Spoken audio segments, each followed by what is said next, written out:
Hello and welcome back to the Avoid the Tyrewall podcast.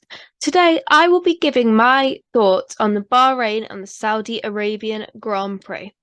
So let's start with Bahrain as it was the first race. Personally, I thought, it was all right. Quali, they were very strict on track limits, which it's pretty, understandable. In Q1, Lando and Lance set the same time, which we have seen historically, but obviously Lando set it first, so he was able to go to qualify for, higher up. And then the commentators mentioned that there was 1.1 seconds in between in between all of the 20 cars in Q1, which it shows how amazing this field, I guess you could say, is. I did write the question: has George Russell taken over as the lead driver in Mercedes?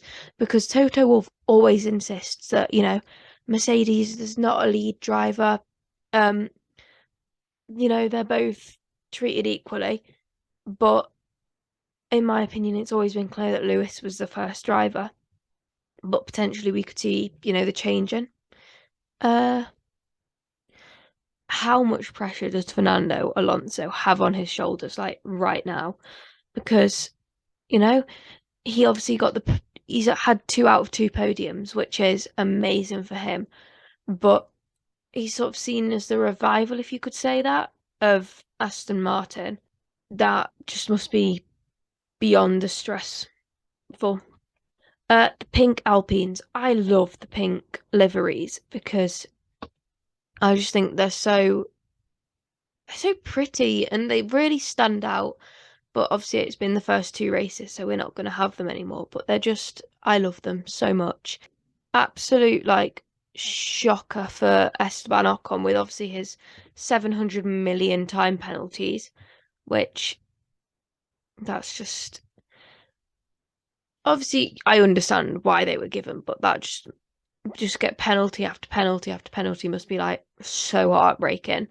And then for Oscar on his debut in Formula One, after such controversy over his contract, his seats, I say seats multiple because he literally did have multiple seats, and then to get a DNF in your first race, that just must have been absolutely heartbreaking for him.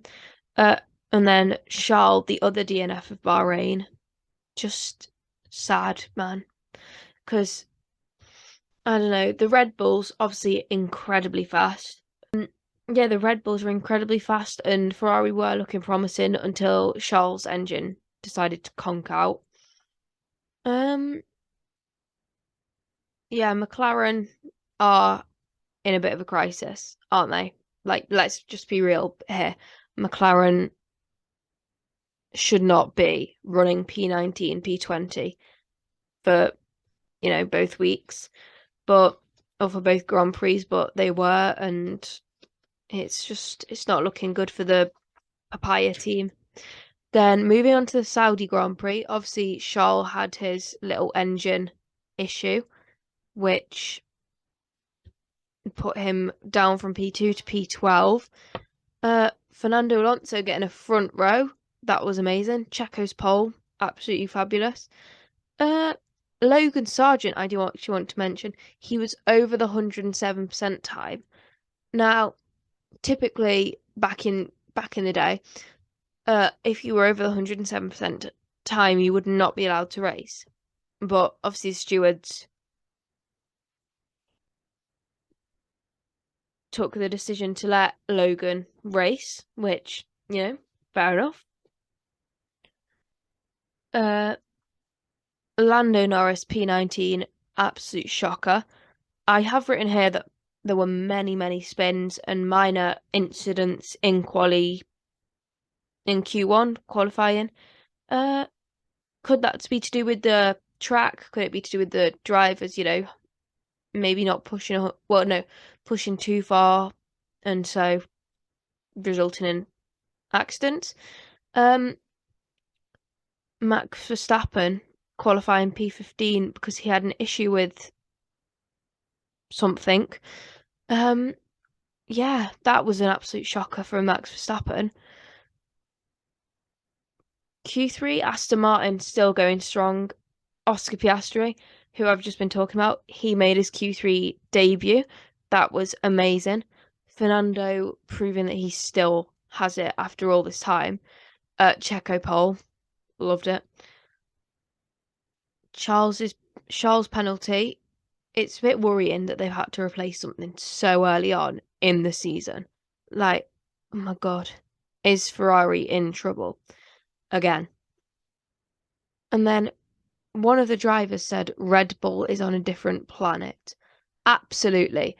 Red Bull have done something magic there to get their car to just be so amazing. Then moving on to the race, it felt like there was like the first, I don't know how many laps, there was stuff happening. It was exciting, but then it just felt like there wasn't much really happening and going on. But then Stroll and Alex Albon both got DNFs, but both were brake issues. But yeah, I'm looking forward to Australia. Hopefully that's, despite the fact that it's literally 6 a.m, but hopefully it should be good. I've not really got much else to say, to be fair. I don't think either of the Grand Prix that we've had so far this season have been memorable. But yeah, let me know your thoughts in the comments. And ciao. Thank you for watching this week's episode. See you next week.